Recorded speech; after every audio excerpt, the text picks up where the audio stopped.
ആഗോള സാമ്പത്തിക ഭൂപടത്തിൽ ഒരു സിംഹഗർജനമായി മാറിയിരിക്കുകയാണ് നമ്മുടെ ഭാരതം. കേവലം അക്കങ്ങളിലല്ല, മറിച്ച് 140 കോടി ജനതയുടെ ആത്മവിശ്വാസത്തിലും ജീവിത നിലവാരത്തിലുമാണ് ഈ മാറ്റം പ്രതിഫലിക്കുന്നത്.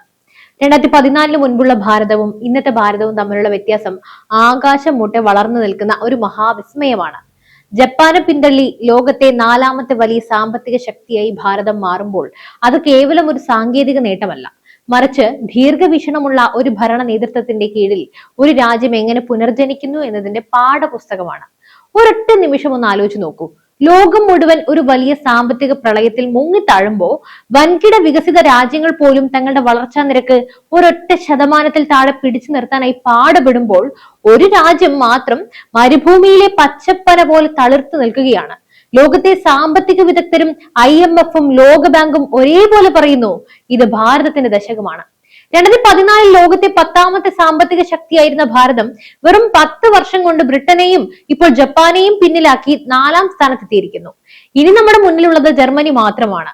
അടുത്ത 3 വർഷത്തിനുള്ളിൽ ജർമ്മനിയെയും മറികടന്ന് ഭാരതം ലോകത്തെ 3ാമത്തെ സാമ്പത്തിക ശക്തിയാകും. എന്താണ് ഈ മാന്ത്രിക മാറ്റത്തിന് പിന്നിൽ?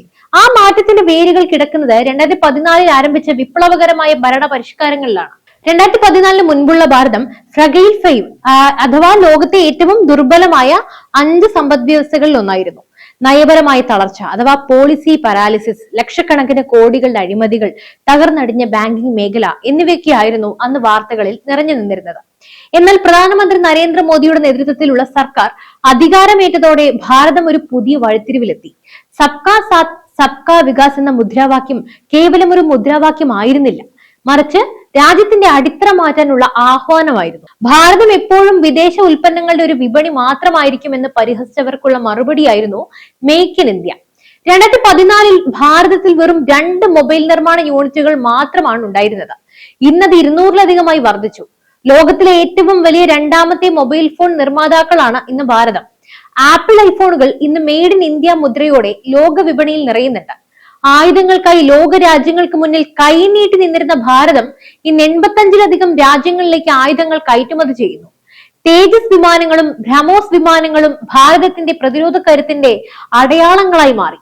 ലോകത്തെ പഠിപ്പിച്ച സാങ്കേതിക വിദ്യ യൂറോപ്പിലെയും അമേരിക്കയിലെയും വികസിത രാജ്യങ്ങൾ പോലും സ്വപ്നം കാണാത്ത രീതിയിലുള്ള ഒരു ഡിജിറ്റൽ വിപ്ലവമാണ് ഭാരതത്തിൽ നടന്നത്.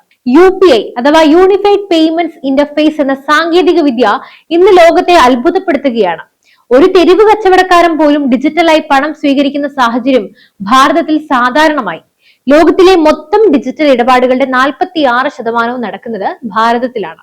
ഗവൺമെന്റ് ആനുകൂല്യങ്ങൾ ഇടനിലക്കാരില്ലാതെ നേരിട്ട് ജനങ്ങളുടെ ബാങ്ക് അക്കൗണ്ടുകളിലേക്ക് എത്തുന്ന DBT അഥവാ ഡയറക്ട് ബെനിഫിറ്റ് ട്രാൻസ്ഫർ സംവിധാനത്തിലൂടെ ലക്ഷക്കണക്കിന് കോടി രൂപയാണ് അഴിമതിയിൽ നിന്നും സർക്കാർ സംരക്ഷിച്ചത്.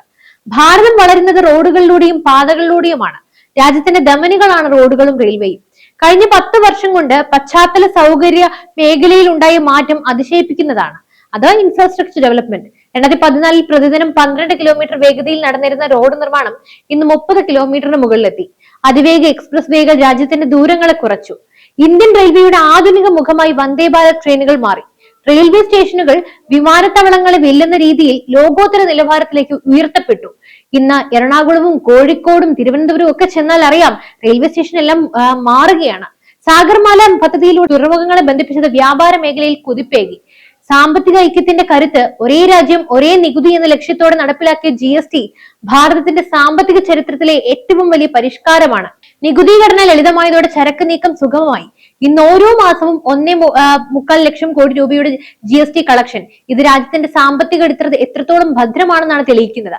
യുവാക്കൾ നയിക്കുന്ന ഭാവി. ഇന്നത്തെ ഭാരതം ജോലിക്കായി കാത്തിരിക്കുന്നവരുടെ രാജ്യമല്ല, മറിച്ച് ജോലി നൽകുന്നവരുടെ രാജ്യമാണ്.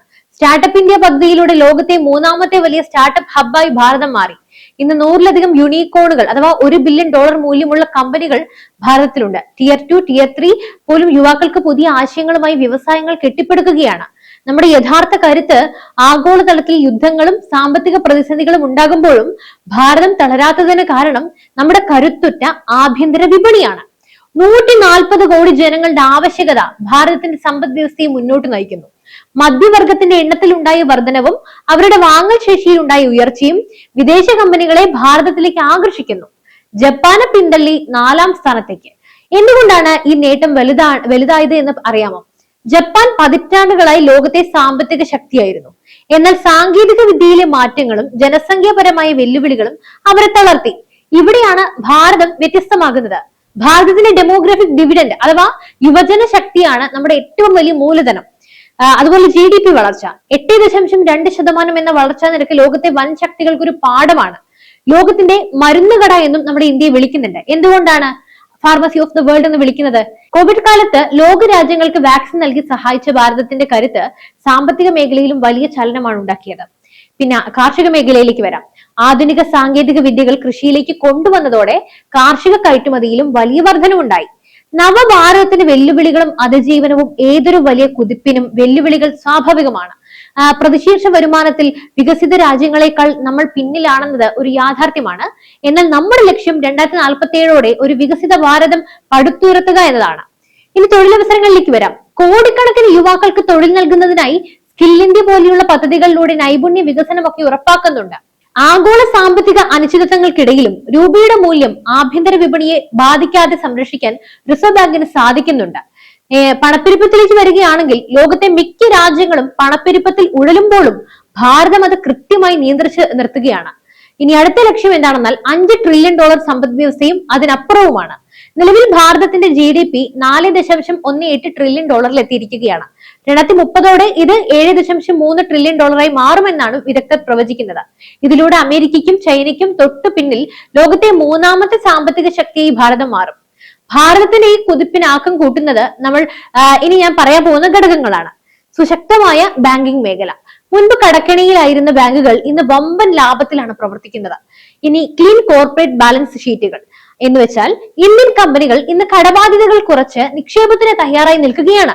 ഇനി ഊർജ്ജ സ്വയം പര്യാപ്തത, സോളാർ, ഗ്രീൻ ഹൈഡ്രജൻ തുടങ്ങിയ മേഖലകളിൽ ഭാരതം ലോക നേതൃത്വത്തിലേക്ക് വളരുകയാണ്.